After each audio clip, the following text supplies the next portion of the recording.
host, everyone. Keep it going for your host, Jay Jennings. Keep it going, keep it going, keep it going. Wow, I feel like I'm in small claims court to get a traffic ticket reduced. This is one person talking to the judge at a time. It's like, help me out. Take $40 off. I'm sure a lot of us, has anyone here like gone to court to get a moving violation reduced? It's almost not worth the time that you spend, right?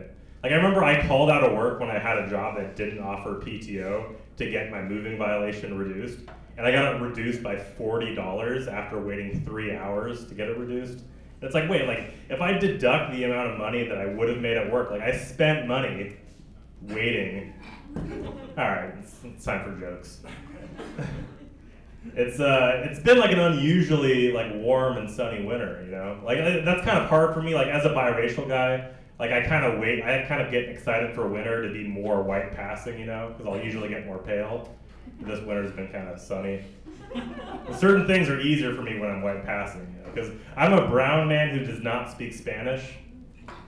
So it's like I get really embarrassed when I order from a taco truck.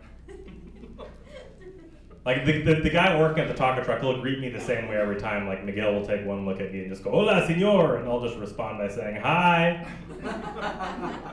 Could I have some carne asada, please?" Grassy ass. And then he'll shoot me a dirty look. He'll look at me like I'm some type of whitewashed, non-Spanish speaking Mexican, which I'm not. I'm an Indonesian man. Like it's a totally different place. You know, Indonesia is like, if you were to take the country of Mexico and you were to throw it at a bunch of rice paddies in Islam, you'd get Indonesians. I don't know if you remember that. I don't know if you remember middle school social studies, but that's how it works. Mexicans plus rice paddies and the religion of Islam equals this right here. You know, us brown people come in many different flavors. There's brown people who make carne asada, and then there's brown people who cut the feet off of chickens, boil the chicken feet and scrape the chicken feet against their teeth. I am the latter. I mean, I don't do that weird Asian shit. I have relatives that do the weird Asian shit. But like, I'll put it this way: like a lot of us grew up here, right? Like, I do enjoy Asian food, but I don't like Asian food, if you know what that means. Like, I'll eat the torso of the fish, but you can keep the eyeball. I don't like it when it's that Asian. It's like, oh, you're eating the half developed embryo of the chicken? Great. Well, I respect your culture, but that's rancid. I'm sorry. But like, I'm not that Indonesian, obviously. Like, you can tell by my voice that my mom got knocked up by a white engineer. I got lucky, you know? My mom took one look at my father with his tucked-in business shirt and just said, "That's how you get to America right there." Hell yeah.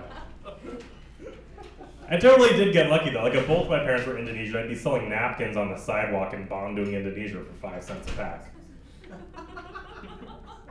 Shout out my white father. He also, like I'm half Indonesian and I was actually born in Indonesia. I moved to the US at the age of 2, but my legal name is Craig Stewart. So I feel like that'll keep me off the ICE radar, you know? Shout out white father once again. Like I just picture an ICE agent looking at my information. He's like, okay, he was born in Indonesia, but his name is Craig Stewart. Nah, we'll skip over this one. It's probably a military baby. It's like, yes, awesome. No, like having interracial parents, it's taught me a lot. It's taught me that colonialism is only bad if you're not the child of a colonist. But if you are the child of a colonist, it's more so like, whoa, Xbox for Christmas, sick. You know, hey, Dad, those poor ass kids in mom's country, they don't get electronics like this. Awesome. This video game is so fun, it makes me forget all about the poverty in Indonesia. No, like I know that sounds like sad, but like a lot of you might be thinking like, oh no, I went to Indonesia and I thought it was really nice. Yeah, I know exactly where you went. You went to Bali, you went to the one island that's covered in beach resorts. It doesn't count. Like, and if you go to Bali, they shoo away the poor kids, you know, can't have poor kids in front of the Hilton. It's bad for business. No, I do enjoy being a white talking brown man now. It's you know, I can get through a job interview like a pro. Know how to talk to white women without making them nervous. I can't deny that there's benefits to being raised white. Like, I'm just a little bit exotic, but like, yeah, I'm proper as shit. You know, I can answer the phone, like, yeah, I'll get that order confirmation to you immediately. Please give me this job. I will say. All right, okay, enough about browns and whites and poor kids in my mom's country. I work a lot of jobs in my day. You know, I'm one of those people that's been lazy enough to just work several entry-level jobs. And right now, I work for the post office. I'm a mailman. I'm a mail carrier. I'm glad that I got no applause, because I agree, it's a completely obsolete job. It's like, you could just email me this shit. It's like, yeah, but we don't want to cut all those jobs, so just keep doing this useless job. Like, remember the people who pumped your gas in Oregon? I feel like being a mail carrier is just one notch above that. So yeah, we got to increase the number of jobs, just whatever. But there's some things I like as a mailman, it's very easy to explain to people what my job is. You know, it's a very easy job to explain. Like, if somebody asks me what I do for a living and I just say I'm a mailman, that their reaction is like, oh, I understand what you do completely. Yes, I have no further questions. Like, envelopes and mailboxes, yeah, how'd you know? That is exactly what I do. This job has stayed the same for 200 years, except it's a car now, not a horse. It's like totally opposite of asking like a software engineer what they do for work. Have you ever tried getting a software engineer to actually explain what they do at work? Like, yeah, I do like data security, but I'm also like working on my own startup. Let me tell you about my startup. Like, no, don't tell me about your startup, please. I gotta find somebody else to talk to. It's like, oh, and you gotta pretend like you know what they're talking about. Like, oh, data security. Like, you drive around the data and like with a uniform, and you call the police if you see something suspicious. Like, no, that's not data security, man. It's like, yeah, I know, it's security. I know what that is. Anyways, I'm a mailman. It's like, oh, okay, you drive the little truck? Like, yeah, I do. I can. I drive the little truck. Did you know that as a mail carrier, like we carry dog pepper spray. It's part of our uniform to carry dog pepper spray. And like I still love dogs. I'm just more paranoid about dogs now, because like they just see me as a home intruder. But like the reason why mailmen carry dog pepper spray, there's a fascinating story behind this. So about 20 years ago, the post office had to pay out a $7 million settlement to a mail carrier that was viciously attacked by a dog. What happened was he was getting chased by an angry dog. He like tripped as he was running away, hit his head on the ground, fell unconscious, and the dog continued to eat his face as he was unconscious on the ground. I know, it's pretty cool, right? This guy doesn't have a face anymore. He looks like a monster, but he has $7 million. So I feel like that kind of begs the question of like, hypothetically, what's the minimum amount of money that somebody would have to pay you to have your face ripped off by a dog? $7 million. That's like, some people can work their whole lives. They don't make $7 million. Like, if you have an answer in mind, like a dollar amount, you can shout it out. I'm curious. Hypothetical minimum amount of money to get your face ripped off by a dog. What's your answer? $7 million. $7 million? Yeah, that's about right. That's about right. You gave an honest answer. Like, I've done this joke in other rooms, and like, some guy who looks like shit will be like, $1 billion. It's like, sir, you don't have $1 billion face. Like, this is not Bella Hadid answering my question right now. Your tits are bigger than mine, sir. $1 billion. I've thought about this hypothetical a lot, though. Like, I feel like the amount of money you would need to have your face ripped off by a dog, it directly correlates with whether or not you're married and how long you've been married for. Because, I'm like single in my late 20s. Like, I still need my face. I still need this to work for me somehow. But if you've been married for 30 years, it's like, whatever. It doesn't really matter what you look like at that point.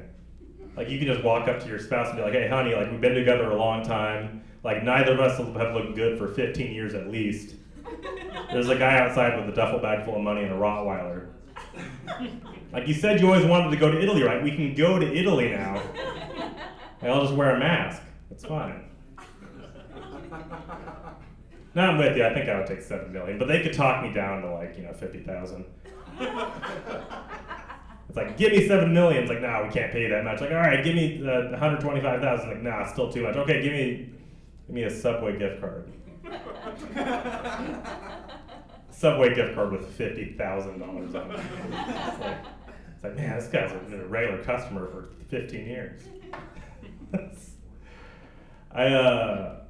Yeah, there's other jobs I've worked too. Like I remember, I used to have like a pretty corporate office job, like where we would have to do those monthly HR trainings. I'm sure a lot of you have had to do those trainings. You know, like you do a training on cybersecurity, you'll do a training on a workplace attendance, and they have everyone do this sexual harassment training as well. Like that's my favorite one because all they do is they just show you a cartoon character sexually harass another cartoon character, and it'll just be like, you know, like John, like the cartoon character just goes like, "Hey, Sarah, nice tits," and then it goes, "This was an example of an inappropriate remark, true or false." That one guy in the office is just like, "Ah, fuck, I didn't study for this test, shit. We're not allowed to say that to people? Is that why everyone's cold shouldering me?" There was one part in the training though, I remember it pretty well, like it was a multiple choice answer section, and it goes, "John notices that his coworker Sarah has recently gotten a haircut. Would it be appropriate for John to compliment Sarah's haircut?" Then the choices were A, no, John should not compliment Sarah's haircut. B, yes, John should compliment Sarah's haircut. Or C, John should make sure that Sarah is okay with receiving compliments about her haircut before complimenting her haircut. And the correct answer was C, but isn't that so much more suspicious than just saying like, "Hey, Sarah, nice haircut"? Like, can you imagine that conversation? John just walks up to Sarah and goes, "Hi, Sarah. Your hair is shorter than it was last week. Can I say something about it? And then can I sit on your face?" Like, no, John, what are you doing? You were supposed to make sure Sarah was okay with being asked about sitting on her face before asking her. What did we show you that cartoon for? Like, how do you even make sure that your coworker is okay with compliments about her haircut before asking her? You just like send her an anonymous letter. "Hey, what's up? I work with you. I'm not going to tell you who I am yet. But your hair's looking pretty good. If you're okay with compliments about your haircut, send a return letter to this address with the words yes or no."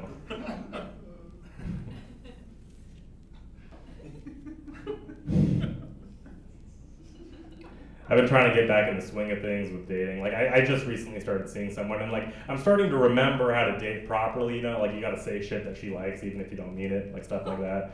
And like, no, like, I think that's an important part of it. Like, you're not gonna like all the same things that the other person, like, it's not gonna match up perfectly every time, you know? Like, you know, like, I think the pumpkin patch is a good place to go if you want your boyfriend or husband to pretend like he likes being at the pumpkin patch, you know? Like, I think that's being courteous. Like, you gotta pretend to like something that the other person likes. And like, that's just, you can't just stomp on the thing that makes the other person happy, you know? That's not gonna work. But I do think, like every guy at the pumpkin patch, like, they just walk by other guys who are there with their girlfriend, they just nod at each other like, "Hey, are you here because you're trying to get head?" Like, "Yeah, same, me too." We were both trying to get head. Like, silent agreement. Like, I don't get it, man. It's like, it's just a fucking pumpkin. We could have driven by Safeway for free.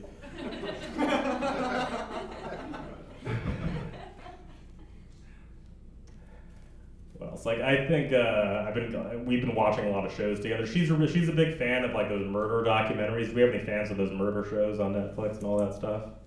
There's more than 0 women in the building. Like, I know we have a couple fans of murder shows. Like, women are like, "Hey, you know that show that's about women just like me getting brutally murdered? That's what I like to watch." Yeah. It's like, all right. Well, it kind of puts me in a weird position. Like, I'll enjoy a murder show from time to time, but I just feel like my only stipulation is I would rather not watch a murder show on a date. I just feel like that puts the guy in an awkward position. Because like this happened to me like a year ago. Like, I went out with someone, we made it back to her apartment, and she recommended that we watch the Ted Bundy files. And like the whole time we're just sitting in our bed watching Ted Bundy talk about doing his thing. And like I just felt obligated to acknowledge that I wouldn't do the thing that Ted Bundy did. Like every few minutes I would just turn to her and go, like, that's kind of fucked up. I want to let you know, like, I would never do that, you know. I think Ted Bundy's a bad guy. Like, I'm 29 years old. I've killed 0 women my whole life. What's that? You want me to go home? Okay. We're lucky though. Like, I know, like the news that we watch can be really like hyper sensationalized, but like gradually, like decade over decade, the murder rate has gone down. Like, in the last 100 years, like it's like every 10 years, the murder rate's like less than it was 10 years ago, technically, if you look at the numbers. Like, that's why, like, when I hear people talk about how much worse the world is getting, like, I'm skeptical of that, because I think you can say that the world is getting worse, or like, you can say that 2020 was worse than 2010, like, that's totally valid, but the year 2020 was way fucking better than the year 1820. Are you fucking kidding? The year 1820 had no Wi-Fi and a lot of slaves. So, like, in comparison, I think we're doing a lot better. Like, people forget how easy it was to get away with murder 200 years ago. Like, nowadays, if you want to get away with murder, you gotta buy bleach, you gotta buy gloves, it's this whole process. Yeah, I've tried, it's a pain in the ass. But 200 years ago, getting away with murder in the year 1820 was as simple as just moving to another city. That's all you had to do. It was just stab, stab, stab. All right, I'm going to St. Louis, see you guys later. It's like, hey, didn't John murder those 5 women? It's like, yeah, but John's in St. Louis by now. They're not gonna get him. That's like 5 days by horseback. John is gone.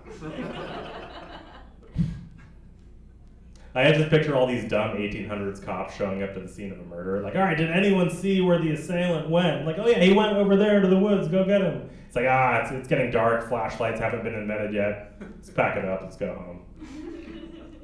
Like, really, lack of a flashlight? That's what gets the murderer to get away with murder? I found a different way to say that, where I said murder twice in the same sentence. Fuck!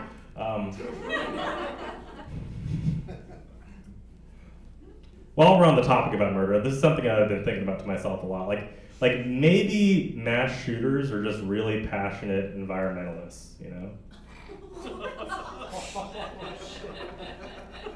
Like, think about it in terms of like CO2 emissions. There's nothing more environmentally friendly than wiping out hundreds of people, human beings. I'm not saying go do this, I'm just saying like CO2 emissions are gonna go down. Like, you think you're saving the planet by riding a bicycle to work? No, kill your family.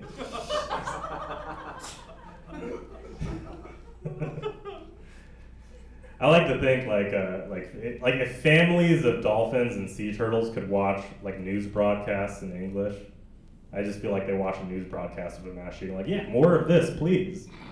These asshole humans have been dumping oil on my home for hundreds of years. Again, don't go out and do this. I'm just saying that turtles will be happy if you do.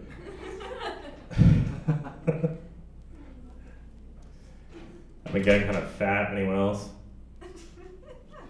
There's not a lot of this. Seattle's not really a fat city. It's like a third of people are vegan. It's your cheat code to staying skinny. But like I'll preface this by saying, like, I know I'm not blatantly fat. I'm what I like to refer to as shirt off fat,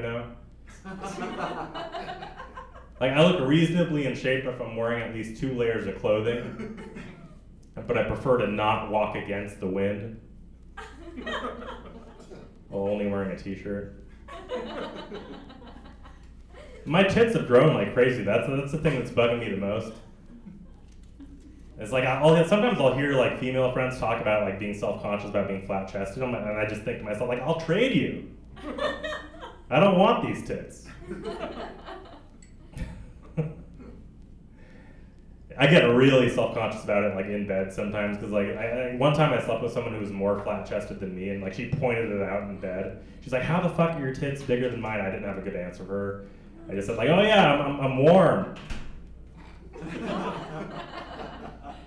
That's how I get through the Seattle winters. I grow my tits in the fall. I grow my tits in the fall before I sleep in my cave for 3 months. I mean, it's like a bear,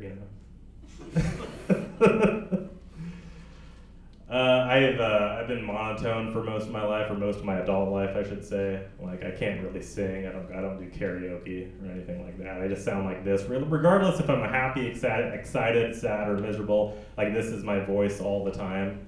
It makes it hard for me to like express how much fun I'm having on a roller coaster.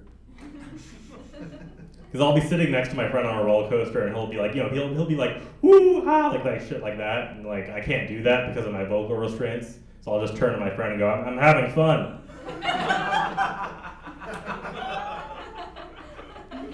I'm having fun with you, my friend. On this roller coaster, I'm having a good time. All right, I've been Craig. Thanks.